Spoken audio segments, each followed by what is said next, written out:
ఏపీలో వైసీపీకి తొలి నుండి సినిమా రంగంతో పాటు ఇతర రంగాల్లో ప్రముఖులైన స్టార్ క్యాంపెయినర్లు లేరు. దీంతో వైసీపీ సినిమా ఇండస్ట్రీలో ఫేడ్ అవుట్ అయిన హీరోయిన్లకు, కమెడియన్లను, యాంకర్లకు గాలమేసి కాలం గడుపుకుంటూ వస్తోంది. అయితే జగన్ ప్రభుత్వం వచ్చాక వారికి చేకూర్చిన లబ్ధి ఏది లేకపోవడంతో ఇప్పుడు వారు కూడా వైసీపీతో అంటి ముట్టనట్లే ఉంటున్నారు. ఇంకా చెప్పాలంటే గత ఎన్నికలకు ముందు వారిని ఎంత వాడుకోవాలో అంతా వాడేసుకున్న జగన్ అధికారంలోకి వచ్చాక వాళ్ళను పట్టించుకున్న పాపన పోలేదు. 30 years ఇండస్ట్రీ పృథ్వీ లాంటి వారికి పదవి ఇచ్చినట్లే ఇచ్చి అవమానకర రీతిలో వెళ్లగొట్టేశారు. ఇక కమెడియన్ ఆలీ లాంటి వారి ఆశలు అడియాసలు అవుతూనే ఉన్నాయి. మాజీ హీరోయిన్లు రోజా లాంటి వారు ఉన్నా వారి స్థానాల్లో వారికి టికెట్ ఇచ్చిన వృధానే అని వైసీపీ పెద్దలు డిసైడ్ అయిపోయారు. దీంతో ఇప్పుడు ఎలాగైనా కాస్త గ్లామర్ టచ్ ఉన్న క్యాంపెయినర్ల కోసం శతవిధాలా ప్రయత్నిస్తున్నారు. అలాగే వైసీపీకి ఇప్పుడు కాపు సామాజిక వర్గ ఓటర్లను ఆకర్షించేవారు కూడా కావాలి. పవర్ స్టార్ పవన్ కళ్యాణ్ జనసేనతో కాపు సామాజిక వర్గాన్ని ఆకర్షిస్తుండగా వైసీపీ ఎలాగైనా కాపు ప్రముఖుల్లో ఆకర్షించడమే టార్గెట్ చేసుకుని పావులు కదుపుతోంది. ఈ క్రమంలోనే ముందుగా కోస్తాంధ్ర నుండి వంగవీటి మోహన్ రంగ తనయుడు రాధాకృష్ణపై తన వైపు తెచ్చుకునేందుకు ప్రయత్నించారు. వైసీపీలోకి వస్తే విజయవాడ సెంట్రల్ స్థానాన్ని కేటాయిస్తామని ఆఫర్ ఇచ్చినట్లు కూడా తెలిసింది.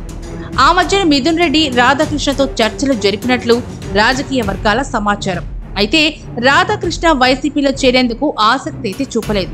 దీంతో విజయవాడ సెంట్రల్ నియోజకవర్గానికి ఇన్ఛార్జిగా వెల్లంపల్లి శ్రీనివాస్ను నియమించారు. యంగ్ క్రికెటర్ అంబటి రాయుడును వైసీపీలోకి చేర్చుకున్నారు.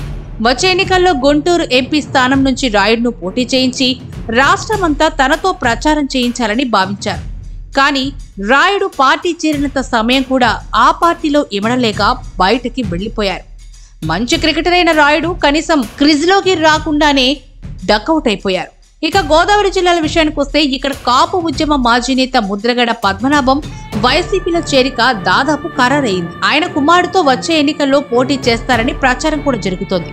ముద్రగడ చేరికతో కాపు సామాజిక వర్గాన్ని ఎంతో కొంత పవన్ వైపు వెళ్లకుండా నియంత్రించవచ్చని ఆశపడుతున్నారు. అయితే ఆయన పూర్తి స్థాయిలో కాపు సామాజిక వర్గాన్ని ఆకర్షించలేరు అన్న అనుమానంతోనే సినీ గ్లామర్ ఉన్న కాపు సామాజిక ప్రముఖుల కోసం వైసీపీ జల్లెడ పడుతోంది. ఆ క్రమంలోనే సినీ దర్శకుడు వివి వినాయక్ గాలం వేస్తోంది. పశ్చిమ గోదావరి జిల్లాకు చెందిన వినాయక్ కుటుంబం తొలి నుండి ఆ జిల్లాలో కాంగ్రెస్ లో కీలకంగా ఉండగా ప్రస్తుతం వారు వైసీపీలో ఉన్నారు.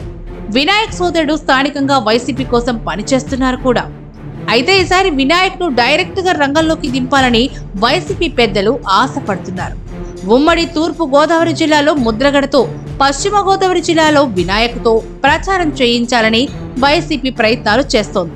నిజానికి గత ఎన్నికల్లో నిడదవోలు అసెంబ్లీ స్థానం నుంచి వైసీపీ తరపున వినాయక్ పోటీ చేయాలని ఒత్తిడి తెచ్చారు. కానీ ఆయన మాత్రం ముందుకు రాలేదు.